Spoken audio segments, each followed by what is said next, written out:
Assalamualaikum warahmatullahi wabarakatuh. Waalaikumsalam warahmatullahi wabarakatuh. Warahmatullahi wabarakatuh. Alhamdulillah, hatur nuhun Bapak Ibu yang sudah berkenan untuk bergabung pada kegiatan diseminasi tentang budaya positif di sekolah. Ini merupakan salah satu tugas saya dalam kegiatan pendidikan calon guru penggerak. Apa kabar Bapak Ibu semua? Baik? Alhamdulillah. Ya, bagaimana hari pertamanya sekolah? Semua lancar, aman? Alhamdulillah lancar, menyenangkan. Tetap semangat dan semoga kita sehat selalu, bisa menjadi pelopor perubahan pendidikan di sekolah kita masing-masing. Pada kesempatan Amin. kali ini, izinkan saya untuk melakukan share screen tentang materi yang akan saya sampaikan.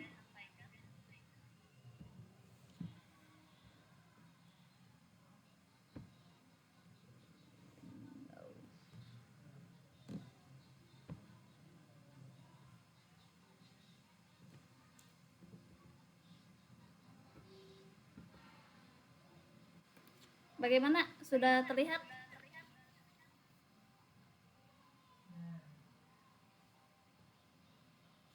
Iya, sudah. Ya. Sudah terlihat. Ya, terima kasih. Salam dan bahagia. Assalamualaikum warahmatullahi wabarakatuh. Ini merupakan salah satu sapaan yang biasa pertama kali kami lakukan dalam kegiatan calon guru penggerak. Ya, dalam kesempatan ini saya akan melakukan kegiatan aksi nyata diseminasi budaya positif. Saya adalah Sri Alfa Amana SPD, calon guru penggerak angkatan 7 Kabupaten Bogor. Pada kegiatan kali ini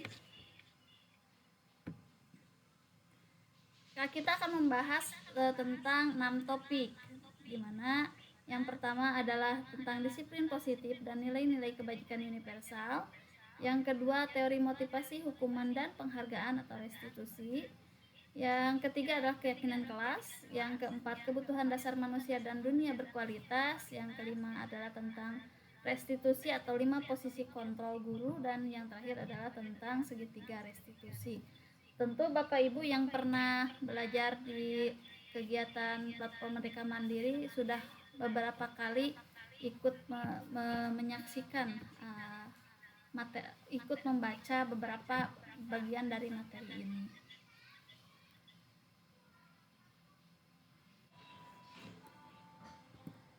Yang selanjutnya adalah disiplin positif. Nah, di awal materi kita mempelajari mengenai perubahan paradigma atau perubahan pandangan.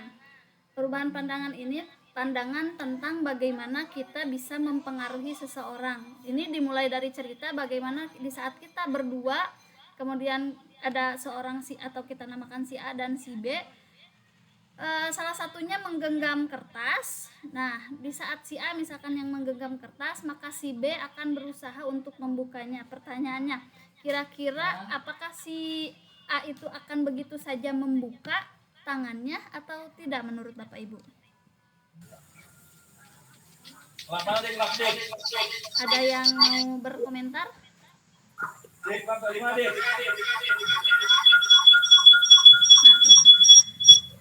pada kenyataannya sekuat apapun si A si B berusaha membuka tangan si A, itu dia tidak bisa serta-merta langsung membukanya, butuh usaha kuat. Kenapa?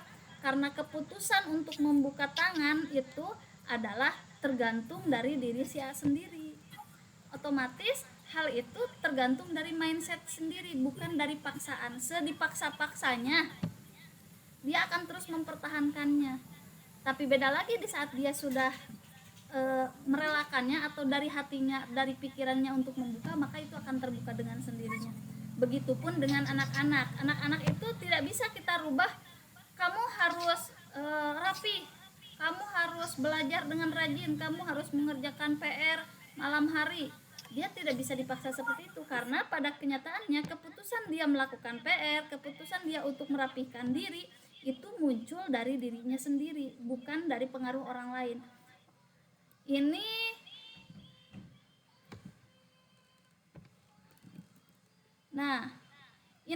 yang tadi saya maksud, bahwa pada kenyataannya selama kita melakukan pembelajaran di kelas itu kebanyakan kita terlarut dalam sebuah ilusi atau hanya pikiran sendiri.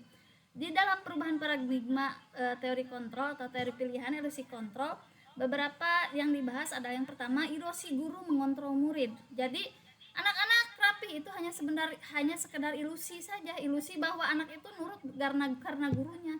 Padahal sebenarnya anak itu nurut karena dirinya sendiri, karena muncul pemikiran diri sendiri. Kemudian ilusi bahwa kritik dan membuat orang merasa bersalah dapat menguatkan karakter.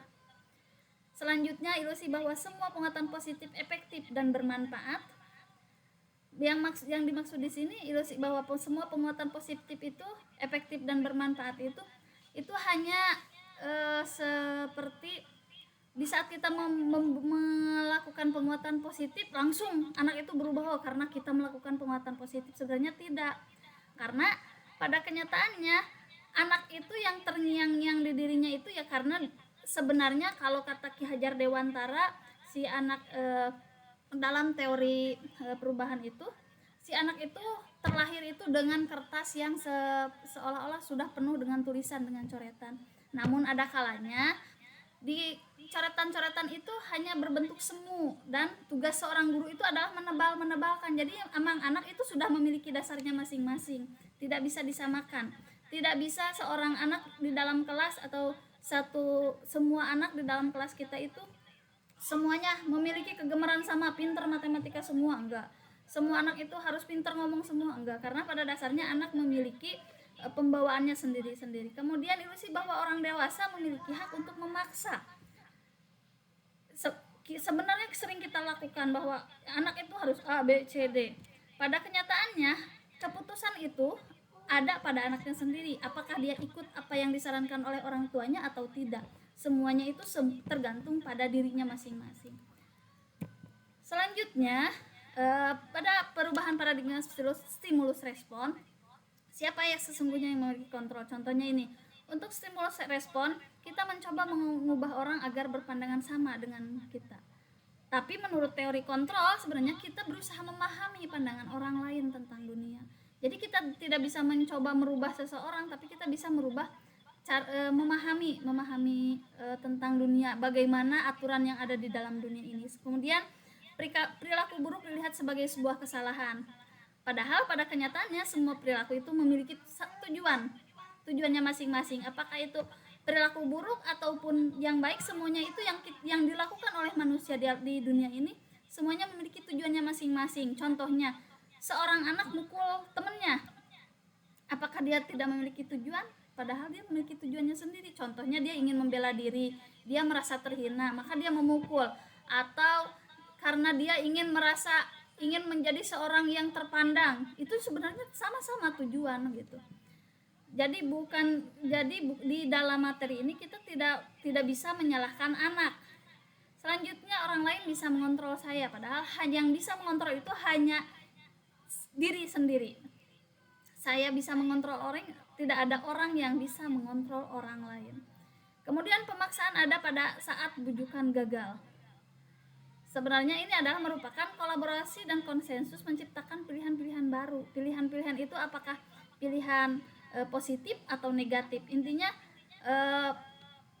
suatu keadaan itu diciptakan untuk membuat pilihan-pilihan, sehingga yang menentukan pilihannya itu kembali pada dirinya sendiri. Kemudian model berpikir menang kalah. Nah, kalau di dalam teori kontrol yang kita pelajari adalah tentang teori menang-menang. Jadi di saat ada seorang anak yang terlanjur menjadi korban bullying, tidak ada yang disalahkan dan tidak ada yang dimenangkan, tapi harus menang dua-duanya.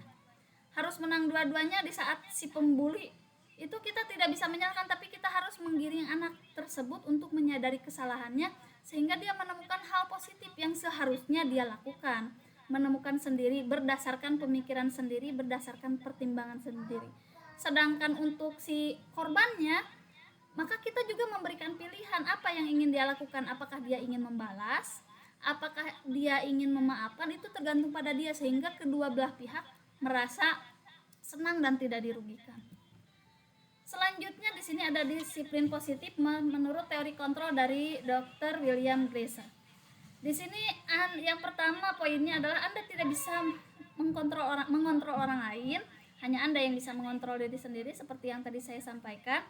Di sini ada tentang makna disiplin, belajar kontrol diri dengan menggali potensi agar tercapai tujuan mulia, yaitu sesuatu menjadi seseorang yang kita inginkan berdasarkan nilai-nilai yang kita hargai. Kemudian semua perilaku memiliki tujuan, model berpikir menang-menang yang tadi sudah dibahas sedikit-sedikit tentang teori motivasi.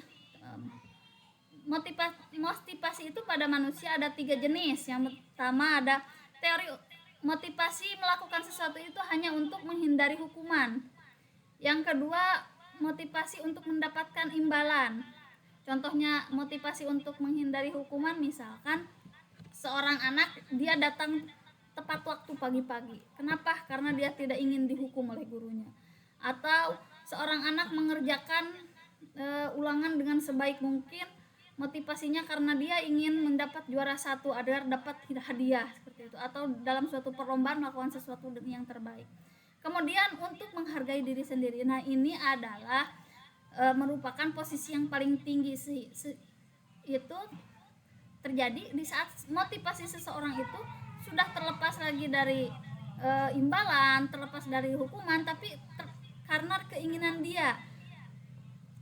dia untuk dia merasa menghargai diri sendiri. Bagaimana saya menjadi yang baik tanpa peduli apakah yang lain akan memberikan penghargaan atau hukuman, tanpa peduli seperti itu. Tapi dia ingin melakukan apa yang terbaik menurut pemikiran saya, melakukan apa yang terbaik menurut lingkungannya, dan dia melakukan hal itu. Kemudian ada 5 posisi kontrol guru, di mana posisi kontrol guru terdapat 5. Kemudian 5 kebutuhan dasar manusia. Kita lanjutkan. Nah, apa makna disiplin? Kalau disiplin yang kita kenali pasti kalau dalam kehidupan sehari-hari yang kita ingat pasti disiplin itu teratur, ya. Kemudian rapi, sesuai waktu, dan kawan-kawan. Nah, di sini beberapa materi yang disampaikan mengenai teori disiplin. Yang pertama, disiplin itu berasal dari kata disiplina yang artinya belajar. Makna asal dari kata berkonotasi yang dengan disiplin diri dari murid-murid dari Sokrates dan Plate. Disiplin diri membuat orang menggali potensinya menuju sebuah tujuan, apa yang dihargai. Namun dalam budaya kita, makna kata disiplin telah berubah menjadi sesuatu yang dilakukan seorang pada orang lain untuk mendapatkan kepatuhan. Kecenderungan umumnya adalah menghubungkan kata disiplin dengan ketidaknyamanan, bukan dengan apa yang kita hargai atau pencapaian suatu tujuan yang mulia. Selanjutnya ada nilai-nilai kebijakan universal. Nilai-nilai kebijakan universal itu adalah nilai-nilai kebijakan yang memiliki sifat positif manusia, merupakan tujuan mulia yang ingin dicapai oleh setiap individu. Dan ini berlaku dan diakui oleh semua kalangan dimanapun. Untuk nilai-nilai kebijakan universal terdapat 3. Yang pertama adalah setiap perilaku dan perbuatan memiliki satu tujuan, itu menurut Dr. William Glasser. Kemudian dengan mengaitkan nilai-nilai kebajikan yang diyakini seorang, maka motivasi intrinsiknya akan terbangun sehingga menggerakkan motivasi dari dalam untuk mencapai tujuan mulia yang diinginkan, itu menurut Dian Gosen. Kemudian nilai-nilai kebajikan menurut dari profil pelajar Pancasila yang pernah kita pelajari di salah satu modul platform Merdeka Mengajar, yaitu terdapat 6, yaitu beriman, bertakwa kepada Tuhan Yang Maha Esa, mandiri, bernalar kritis, berkebinekaan global, gotong royong, dan kreatif. Kalau saya sering menyanyikan, kadang ada nyanyiannya tentang profil pelajar Pancasila, kurang lebih seperti ini. Pelajar Pancasila Beriman dan bertakwa bertakwa pada Tuhan Yang Esa dan berakhlak mulia, berkebinekaan global, gotong royong, mandiri, kreatif, dan bernalar kritis. Nah, itu urutannya ngacak tapi memang semuanya ada. Kita lanjutkan di teori motivasi, hukuman dan penghargaan juga restitusi. Nah, ini yang sudah kita bahas tadi sekilas, ada tentang teori motivasi perilaku manusia. Teori motivasi, dalam teori motivasi ada 3 jenis motivasi. Ada yang namanya motivasi eksternal, ada yang namanya motivasi internal. Motivasi eksternal itu ada 2, yang tadi melakukan sesuatu untuk menghindari hukuman, motivasinya seperti itu. Banyaklah siswa kita melakukan sesuatu hanya untuk tidak mendapatkan hukuman. Contohnya, seorang anak yang mencukur rambutnya karena setelah disuruh di sekolah.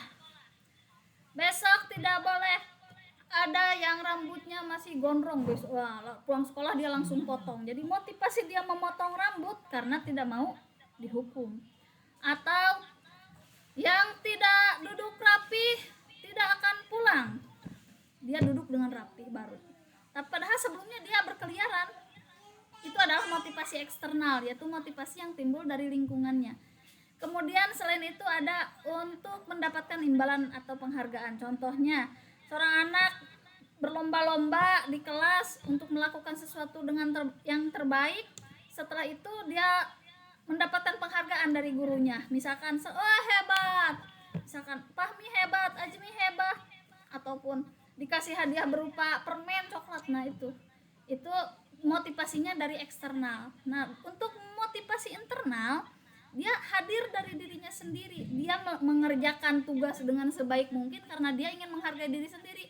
Peduli amat dia mau dikasih selamat sama gurunya, mau dianggap hebat, tidak masalah. Tapi yang penting bagi dirinya itu bahwa dia mampu untuk melakukannya, bahwa dia mampu untuk menyelesaikannya, dan itu timbul kebanggaan sendiri dari dirinya, tidak dari orang lain. Itu yang dinamakan motivasi internal. Dan tugas kita di sekolah adalah bagaimana memunculkan motivasi internal pada anak dalam proses pembelajaran.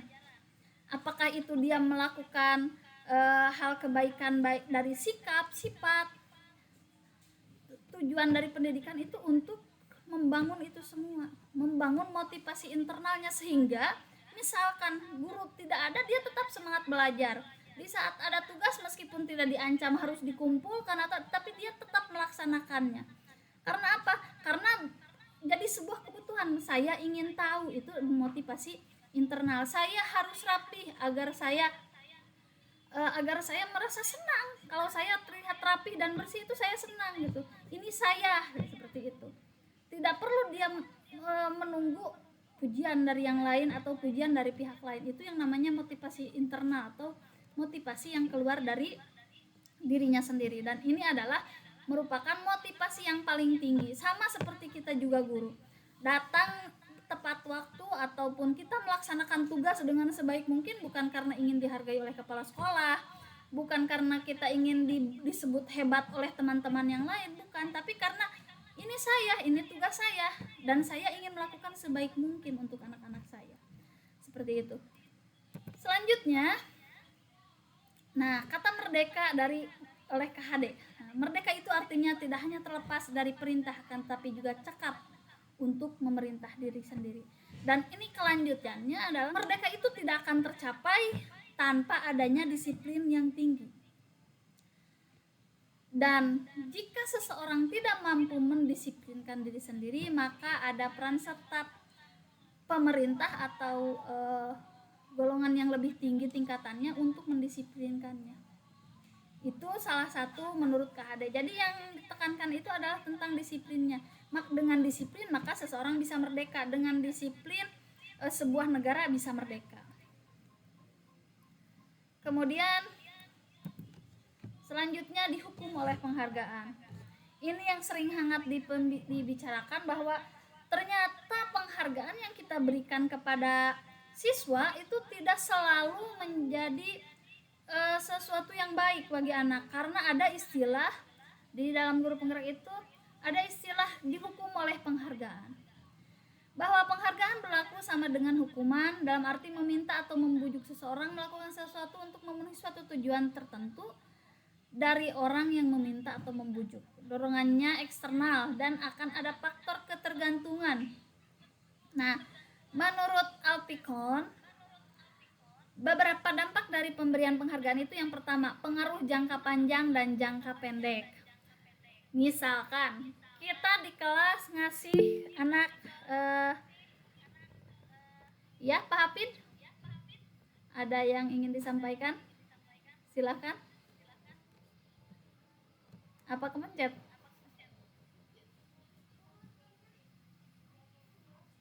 Untuk Pak Hafid, silakan, ada yang ingin disampaikan?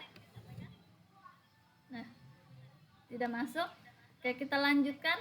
Pengaruh jangka panjang dan jangka pendek.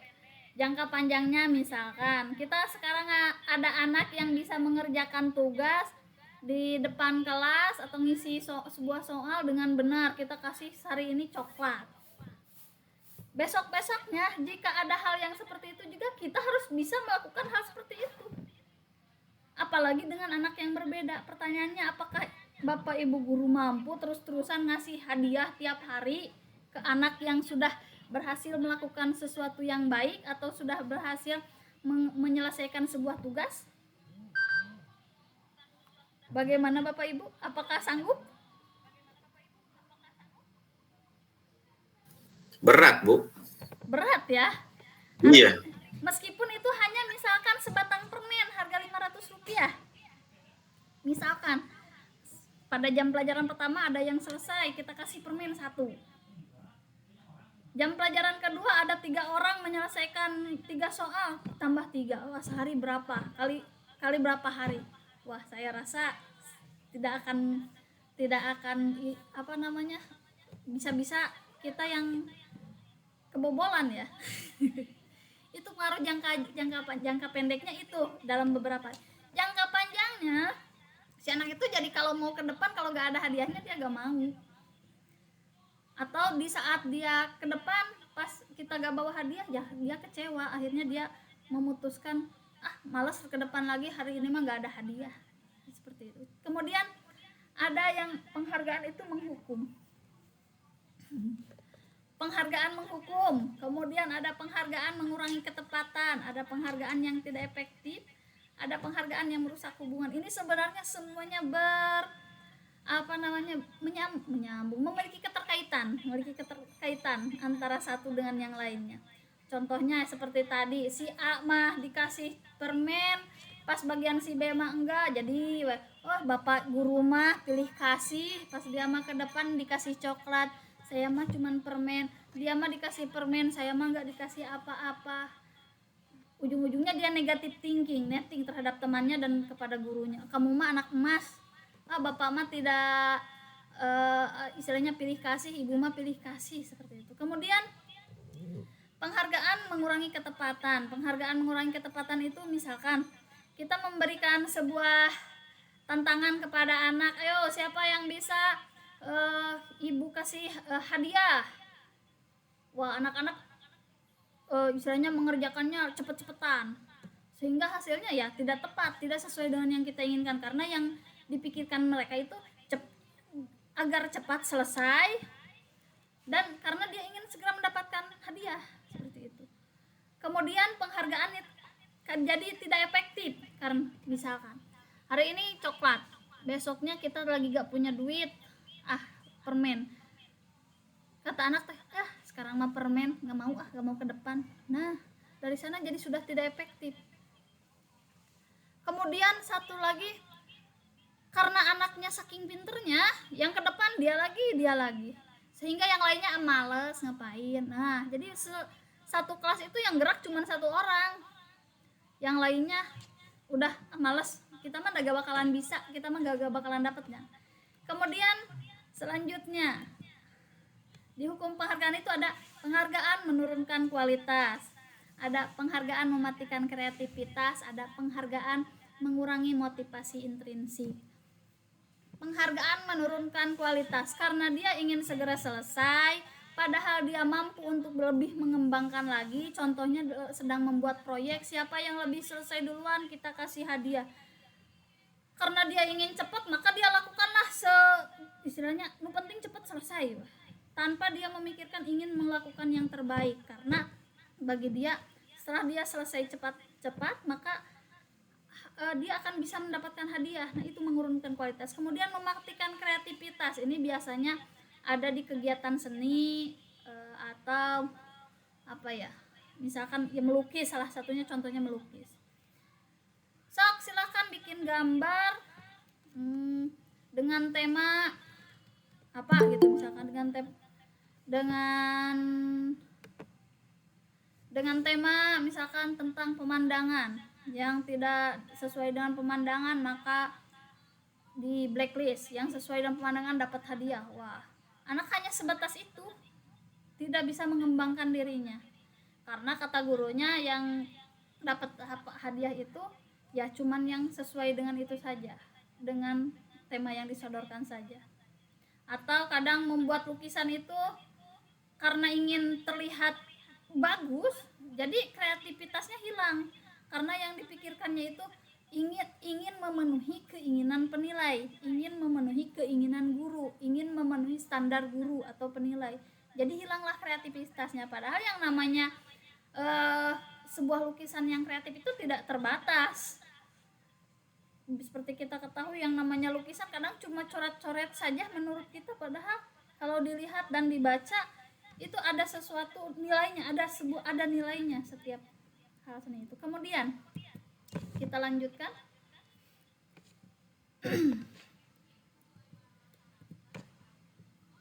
Bentuk program kebajikan dan apresiasi. Nah, dalam memberikan apresiasi, kalau tadi penghargaan, maka kita nggak beralih kepada apresiasi. Yang benar itu apresiasi, bukan penghargaan. Karena di saat penghargaan ya itu tadi harus terus-terusan, karena kita tidak mau terus-terusan ya udah gak usah gitu. Maka di sini dibuatlah langkah untuk memberikan penguatan kepada anak itu. Yang pertama itu memberi pengakuan secara khusus, kamu hebat. Kemudian secara pribadi di belakang orang, tidak secara umum. Kemudian pengakuan kepada semua murid secara bergantian, semuanya disebutkan kelebihannya, tidak hanya yang pintar di dalam akademik, tapi semua kelebihannya kita hargai dan kita apresiasi. Kamu hebat ya pelarinya, berlatih lagi. Kamu hebat ya matematikanya, semangat belajar, kita ikut di olimpiade. Kamu hebat ya menyanyinya. Jadi tidak hanya hal-hal yang berbau akademik, hal-hal kecil saja kamu sudah sopan, itu harus dihargai. Kemudian berikan pengakuan secara konsisten. Hari sekarang ibu mah bilang hebat, hari besok mah diem-diem baik, besoknya lagi sudah mulai terlupakan. Pengakuan itu dilakukan secara konsisten, itu akan lebih kuat pada anak. Di saat kamu suka bantu orang tua ya, iya bu, wah hebat, kamu memang anak yang rajin. Besoknya lagi kita lihat lagi potensinya terus, sehingga itu jadi sebuah kepribadian yang terbentuk pada dirinya. Kemudian fokus pada prosesnya kita lihat, jangan hanya hasilnya. Meskipun hasilnya tidak akan semua sama, nah kita lihat pada prosesnya, usahanya yang dilakukan anaknya. Selanjutnya contoh pengakuan atau apresiasi kebijakan. Nah, contohnya ini ada kata-katanya. Contohnya, kemarin saya perhatikan rasa empatimu besar sekali pada saat menolong murid baru di kelas kita. Ini contoh kata-kata yang bisa disampaikan oleh guru kepada siswanya di saat siswanya melakukan hal yang baik. Kemudian, saya menghargai kepedulianmu pada saat kamu membantu teman-temanmu di tugas kelompok.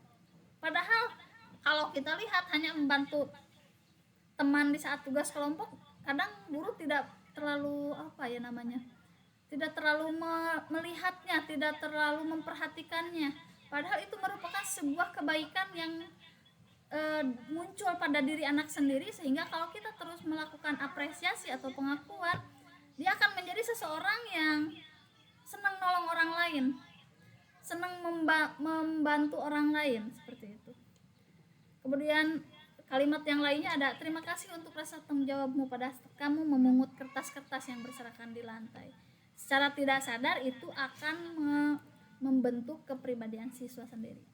Kemudian, nah di sini ada beberapa kejadian. Menurut Bapak Ibu, mana yang termasuk hukuman, mana yang termasuk konsekuensi. Terlihat Bapak Ibu? Terlihat ada Terlihat tapi tidak terbaca. terlihat tapi tidak terbaca. Yang pertama, sebentar.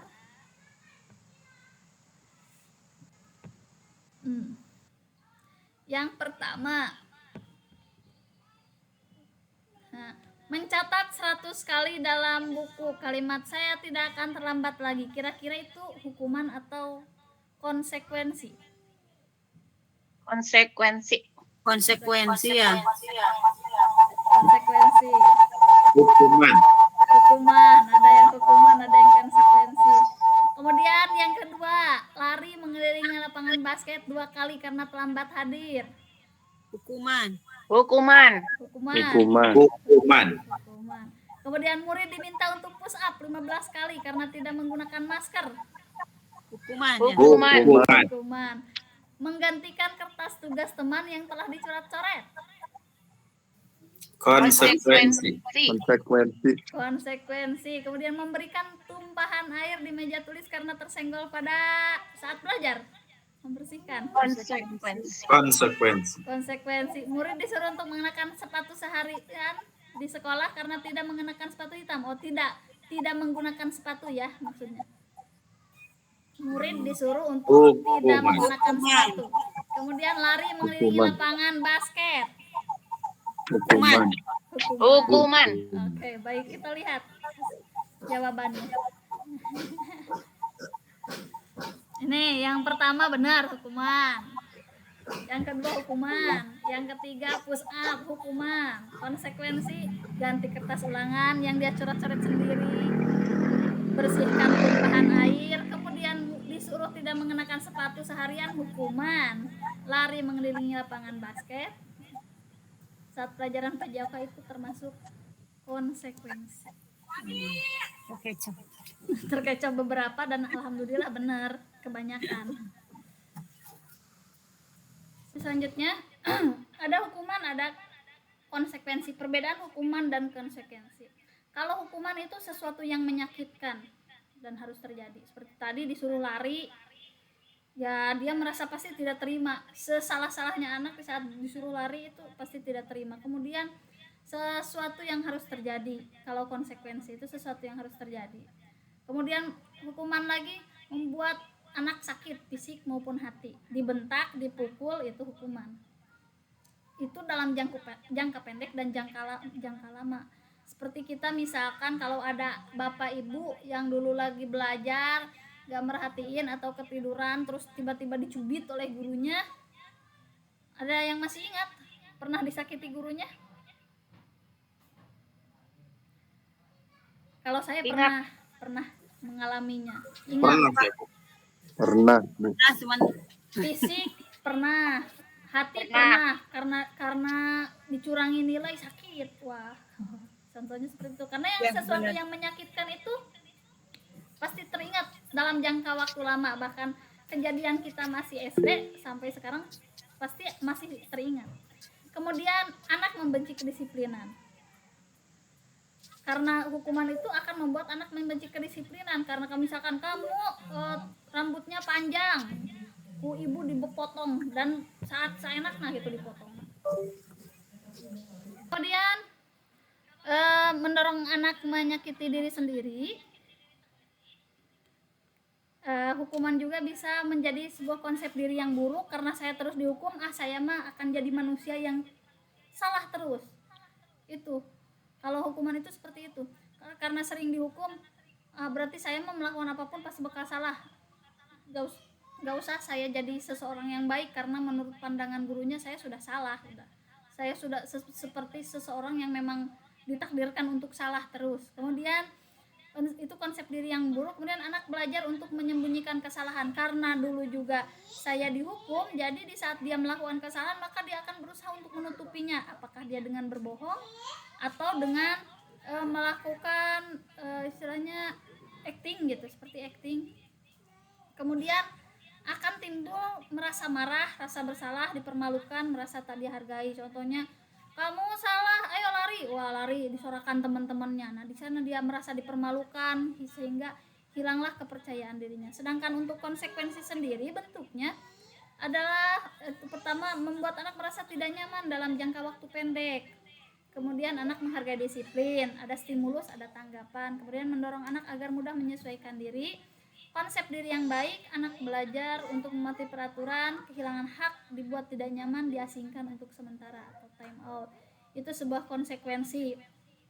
Dan ada hal yang lebih luhur dari ini, antara hukuman, konsekuensi, ternyata ada tingkatan yang lebih tinggi yang bisa kita lakukan di saat menemukan seorang anak melakukan kesalahan, yaitu tentang restitusi. Restitusi itu adalah menciptakan sebuah kondisi bagi murid untuk memperbaiki kesalahan mereka sehingga mereka bisa kembali pada kelompok mereka dengan karakter yang lebih kuat. Restitusi juga merupakan sebuah proses kolaboratif yang mengajarkan murid untuk mencari solusi untuk masalah mereka. Jadi guru berperan sebagai fasilitator, dia bukan sebagai diktator. Anak itu diberikan kebebasan tapi guru itu memberikan pengarahan.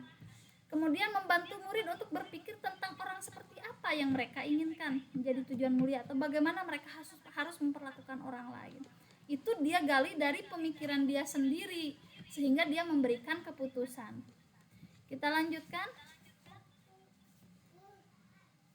Nah, hukuman itu yang kita tadi pelajari akhir-akhirnya ujungnya bermuara pada merupakan identitas gagal atau menciptakan seorang pribadi yang gagal. Kemudian sedangkan konsekuensi dan restitusi itu membuat menciptakan sebuah kedisiplinan bagi anak atau disebut dengan identitas sukses atau mendorong anak untuk lebih baik lagi ke depannya. Selanjutnya, ciri-ciri restitusi. Yang pertama, bukan untuk menebus kesalahan namun untuk belajar dari kesalahan. Itu restitusi. Kemudian memperbaiki hubungan. Ada anak yang saling bertengkar, nanti kalau kita melakukan restitusi maka anak itu akhir-akhirnya bukan saya pernah dipukul ke situ, tapi kembali menjadi teman. Kemudian tawaran bukan paksaan. Tidak memaksa anak untuk melakukan A, B, C, tapi kita menawarkan pada anak A, B, C, silakan pilih. Dia yang memutuskan sendiri. Kemudian restitusi menuntun untuk melihat ke dalam diri. Dia mencari jati dirinya sendiri. Dia membaca hati nuraninya sendiri. Dia membaca sebenarnya saya itu harus seperti apa sih menurut pandangan dia, menurut pengalaman dia, menurut lingkungan dia. Jadi dia yang menentukan dirinya sendiri. Kemudian restitusi mencari kebutuhan dasar yang mendasari tindakan. Restitusi diri adalah cara yang paling baik. Restitusi fokus pada karakter bukan tindakan. Kemudian restitusi fokus pada solusi. Dan yang terakhir, restitusi mengembalikan murid yang berbuat salah pada kelompoknya tanpa ada embel-embel nanti dia akan dikucilkan atau suatu saat dia akan diungkit-ungkit lagi yang kesalahannya. Seperti itu. Selanjutnya tentang keyakinan kelas. Nah, untuk membuat sebuah perubahan, maka hendaknya kita berawal dari kelas masing-masing, membuat keyakinan kelas yang diyakini oleh semua anggota kelasnya. Kenapa tidak peraturan saja? Mengapa harus keyakinan kelas? Pertama, mengapa kita memiliki peraturan harus menggunakan helm bila mengendarai kendaraan roda 2? Nah, ini pertanyaan-pertanyaan pemantiknya. Kemudian, mengapa kita memiliki peraturan 3M, menggunakan masker, cuci tangan? Ini semuanya mengapa peraturan, tentang peraturan. Nah, untuk mendukung motivasi intrinsik kembali pada nilai-nilai keyakinan untuk lebih menggerakkan seseorang dibanding mengikuti serangkaian peraturan. Karena pada dasarnya yang namanya peraturan itu dibuat untuk memaksa. Sedangkan keyakinan kelas muncul karena kesepakatan yang terjadi di antara kelas. Contohnya, kalau peraturan yang tidak menggunakan sepatu hitam, semua siswa wajib menggunakan sepatu warna hitam, itu adalah peraturan. Tapi di saat keyakinan kelas, misalkan kelas 2 pakaiannya rapi, itu dia muncul dari diri sendiri, hasil dari diskusi guru dan siswanya. kelas kita mau seperti apa, itu yang munculnya itu akan jadi sebuah keyakinan kelas. Mereka yang membuat otomatis mereka sendiri memiliki tanggung jawab pribadi untuk melaksanakan apa yang telah mereka sampaikan, apa yang telah mereka sepakati. Jadi keyakinan kelas itu muncul dari kesepakatan. Selanjutnya ada budaya positif nih, ini dari peraturan kelas yang tertinggi, kemudian ada keyakinan kelas, sehingga dari keyakinan kelas yang timbul di berbagai kelas, misalkan dari kelas 1 sampai kelas 6 ada keyakinan kelas, maka akan muncullah lingkungan yang positif dari sebuah sekolah. Setelah lingkungan positif itu ada, maka dalam jangka waktu lama maka akan timbullah budaya positif. Seperti itu. Nah, ini contoh, ada beberapa contoh. Kira-kira yang mana keyakinan, yang mana peraturan?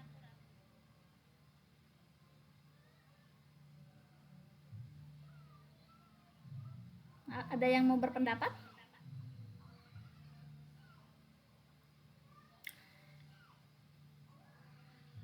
Baiklah, datang tepat waktu, mengucapkan salam, menjaga kebersihan sekolah itu adalah peraturan. Sedangkan yang disebut keyakinan kelas itu ini, kami guru dan murid saling menyayangi. Kami murid yang semangat belajar. Kami murid yang peduli dengan temannya. Kami, kita, karena kita yang membuatnya itu. Itu yang dimaksud dengan keyakinan kelas. Nah, ini sedikit tentang bagaimana membuat keyakinan kelas. Ini kita lewat saja. Nah, ini peraturan dan ada keyakinannya. Contohnya ini, di peraturannya selalu kembalikan buku ke tempatnya, dilarang mengganggu orang lain, dilarang menggunakan narkoba, dilarang. Kalau berbentuknya ke dalam keyakinan kelas ini, kita bertanggung jawab, udah itu aja. Bertanggung jawab mengembalikan buku, bertanggung jawab membuang sampah ke tempatnya, terus harus menghormati orang lain. Kami kelas 2 menghormati orang lain, ya berarti tidak berantem. Terus tidak mengganggu orang yang sedang belajar dan sebagainya. Ini bentuk keyakinan kelas itu jadi lebih global. Dan ini muncul dari kesepakatan yang diciptakan antara siswa dan guru. Kemudian kebutuhan dasar manusia. Nah, manusia itu pada dasarnya memiliki kebutuhan dasar. Kebutuhan dasar manusia itu ada 5.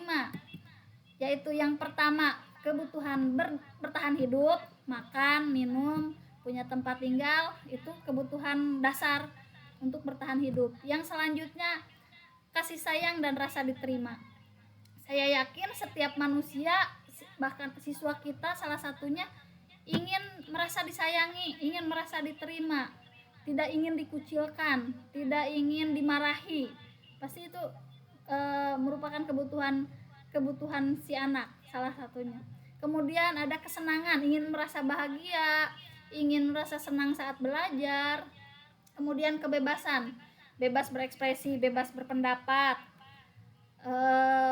Dan juga ada tentang penguasaan, merasa ingin dihargai, merasa ingin diakui eksistensinya, itu ada di penguasaan. Selanjutnya ada 5 posisi kontrol guru. Nah, guru memiliki 5 posisi kontrol di dalam kelas. Yang pertama adalah sebagai penghukum, pembuat rasa bersalah, menjadi seorang teman, pemantau, dan yang paling tinggi ada sebagai manajer. Kalau posisi penghukum, ada yang biasanya menyakiti, apakah dia menghardik, memukul, itu penghukum, posisi penghukum. Kemudian pembuat merasa bersalah, biasanya kata-katanya, kamu kok gitu, ibu kecewa sama kamu, kalian kenapa berisik, ibu jadi dimarahi oleh kepala sekolah, bisa nggak diem. Itu pembuat rasa bersalah, sehingga anak merasa dia bersalah. Aduh, ibu merasa sudah gagal mendidik kamu ibu ajarkan seperti ini, tapi kok kamu terus melanggarnya, itu merasa bersalah. Kemudian menjadi teman, ayo kita lakukan, misalkan ibu tahu kamu lagi sedih, mau cerita apa? Oh, kamu tadi memukul temanmu, kenapa seperti itu? itu menjadi teman. Jadi dia ingin menjadi sedekat mungkin dengan anaknya, dengan siswanya. Kemudian pemantau. Kira-kira apa peraturannya? Bagaimana cara menyesuaikan dirinya? Itu sebagai pemantau.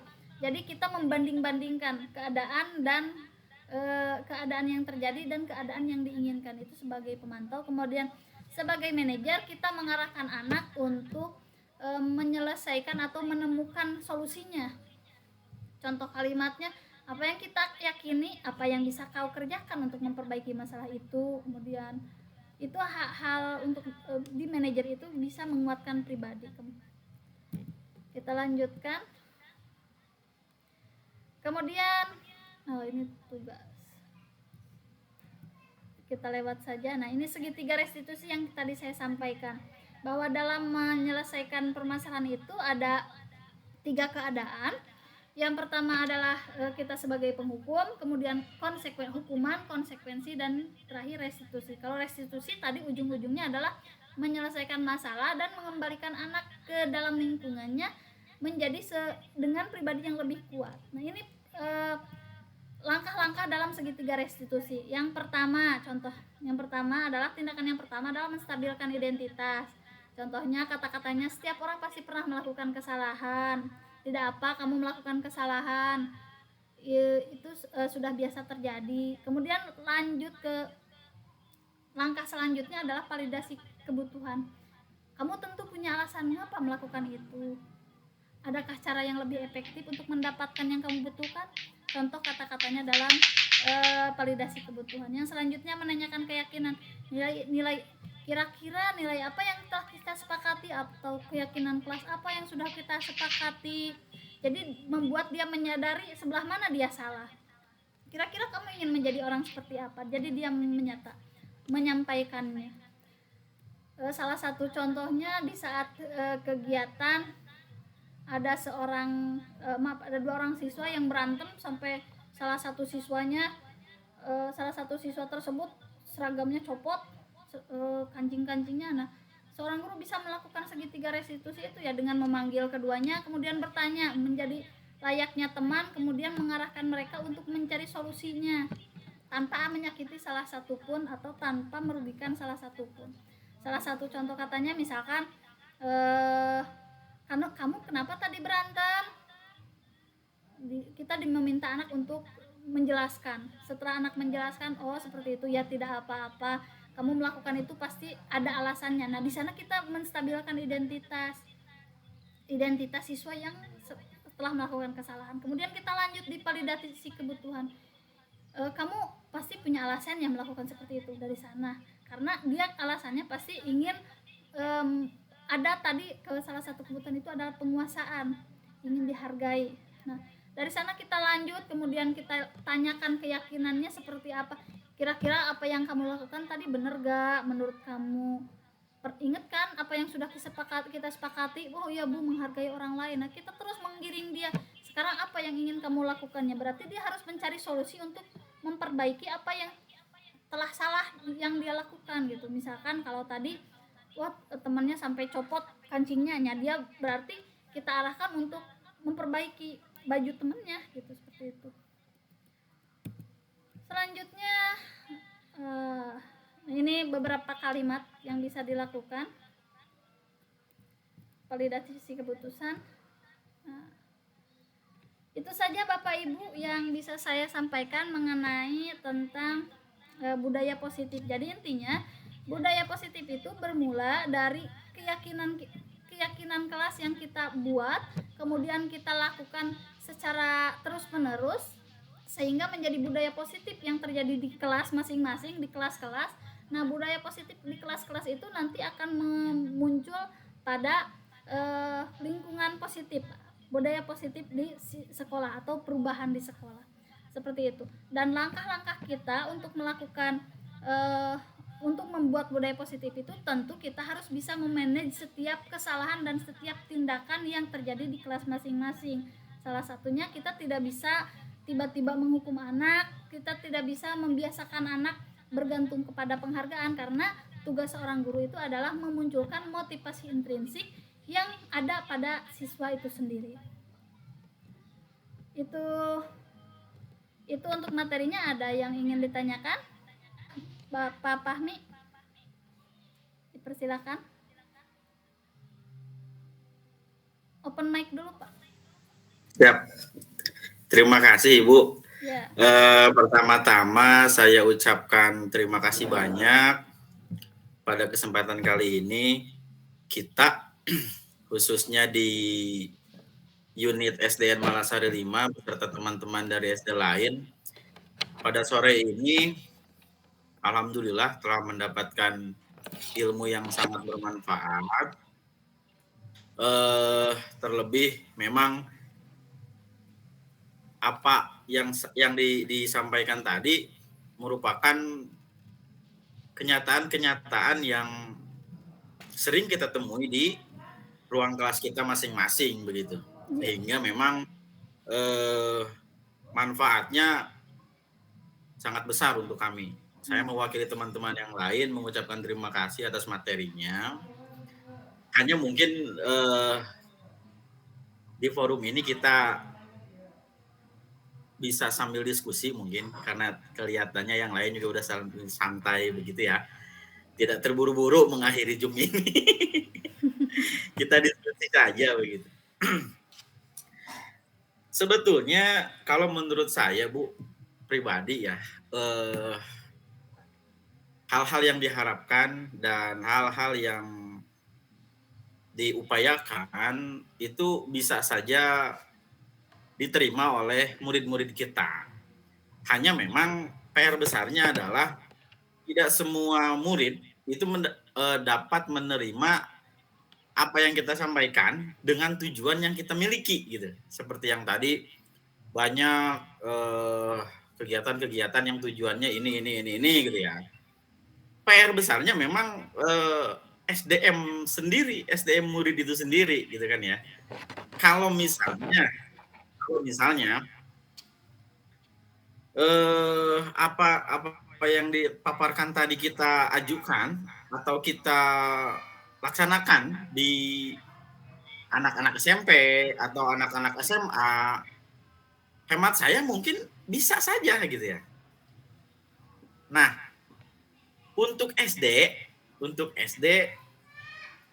rasanya memang pasti semua memiliki kesulitan untuk menerapkan hal-hal tadi gitu. Sebetulnya sih bukan sebuah pertanyaan ya. Mungkin adalah dari teman-teman kira-kira yang punya pemikiran gitu. Kira-kira kita harus bagaimana lagi gitu. Kalau misalnya yang lain sepakat. Kalau yang lain sepakat sama saya bahwa yang tadi itu bisa diterima jika murid kita punya SDM atau daya nalar yang boleh dikatakan cerdas dengan keadaan di murid kita gitu. Di Malasari 5 saja begitu. Ya. Atau mungkin ada satu hal yang bisa mendorong semuanya nih. Kita punya inisiasi gitu. Yang kira-kira yang ini mah bisa nih diterima nih di kualitas SDM Malasari 5 gitu. Ya. Kalau sepakat, kalau tidak sepakat, mungkin yang lain berpikir ya SDM Malasari 5 hebat-hebat gitu. Ya. Kira-kira nih sharing aja. Siap. Cara lain lah gitu ya. Cara lain yang kira-kira lebih sederhana, lebih bisa diterima dengan kualitas SDM di SD kita begitu. Tindakan nyatanya kira-kira. Sekali lagi terima kasih atas materinya yang luar biasa. Asli menambah pengetahuan tambahan dan merasa ternyata jadi guru itu wah lebih berat gitu. Tidak sesederhana yang selama ini kita lakukan selama ini gitu. Itu saja mungkin Bu. Sekedar ucapan terima kasih dan mungkin jika ada tanggapan bisa ditanggapi oleh teman-teman lain, sekedar pembuka sharing saja mungkin. Ya. Dilakukan maghrib. Terima kasih Bu. Assalamualaikum warahmatullahi wabarakatuh. Waalaikumsalam warahmatullahi wabarakatuh. Ya, terima kasih Pak Fahmi atas tanggapannya. Mungkin ini hanya sebagai awalan dari apa yang akan kita lakukan di sekolah masing-masing. Ini hanya sekedar materi pengantar tentang dasar pengetahuan kita untuk melakukan tindakan selanjutnya. Contohnya, di sekolah setelah ini kita berdiskusi di sekolah. Kita mau buat keyakinan kelas seperti apa? Kita mau menuju budaya positif yang seperti apa? Seperti itu, Pak. Itu sebagai tindak lanjut dari penerapan nyatanya atau aksi nyatanya. Karena kalau hanya sekedar teori tanpa ada actionnya, ya gitu-gitu aja. Seseorang yang pintar tapi tidak mengamalkan ilmunya, ya gitu-gitu aja gitu. Karena yang akan terasa oleh banyak orang itu ya tentang aksi nyatanya, bukan tentang pinternya, bukan tentang materinya. Dan ini bisa diterapkan, bisa diobrolkan di sekolahnya masing-masing. Mau di SD Malasari 1, mau di SD Curug Bitung 3, yuk kita buat kesepakatan kelas. Mulai dari yang kecil saja dulu. Dari kelas kita sendiri saja dulu. Kita diskusikan untuk membuat sebuah budaya positif di lingkungan sekolah. Nah, di saat budaya positif itu sudah mulai muncul, dengan seiringnya waktu, kalau terus secara konsisten dan kontinu kemudian dilakukan evaluasi secara terus menerus, itu akan menjadi sebuah identitas sekolah. Contohnya kelas 2 suka kebersihan, contohnya di kelas lain ada hal yang sama, otomatis di sekolah itu akan bersih. Dan budaya positifnya ya menciptakan sebuah sekolah adiwiyata yang bersih, yang hijau gitu, seperti itu. Jadi tindak lanjutnya ya kita melakukan action di kelas, seperti itu. Tidak perlu muluk-muluk ingin anak jago IT, enggak. Di kelas aman, tidak ada yang berantem, tidak ada yang mencuri, itu sebuah sesuatu yang hebat. Semua siswa jujur, contohnya misalkan mengadakan kantin jujur, nah itu sebuah sesuatu yang hebat, seperti itu. Ada tanggapan dari yang lain? Sambil kita menunggu adzan. Pak Yunus, barangkali Cukup Bu, jelas. Membersamai Ibu Johariah menantikan azan maghrib. Ibu Cucu sepertinya sama. Selamat datang kembali Pak Bapak Kepala Sekolah. Terima kasih sudah berkenan hadir di room. Maaf Bapak, mic-nya belum on. Nah, itu sudah. Nah, udah. Masuk. Masuk, Pak. Bina be rugi di jalan. Siap. Sok. Mungkin tadi kita Kantun. sudah beberapa waktu sudah berdiskusi, mendengarkan materi, menyampaikan materi ya. Saya yang menyampaikan juga tidak lebih baik dari Bapak Ibu. Saya hanya sekedar menyampaikan, dan karena yang namanya sebuah perubahan itu tidak bisa, perubahan yang besar itu tidak bisa dilakukan oleh sendiri. Perubahan yang besar itu ada pada kerjasama yang dilakukan. Seperti sebuah lilin di sebuah ruangan yang gelap, dia kalau nyalanya sendirian ya lampunya segitu-gitu aja ya terangnya. Tapi di saat banyak lilin yang nyala ya satu ruangan pasti jadi terang benderang, seperti itu.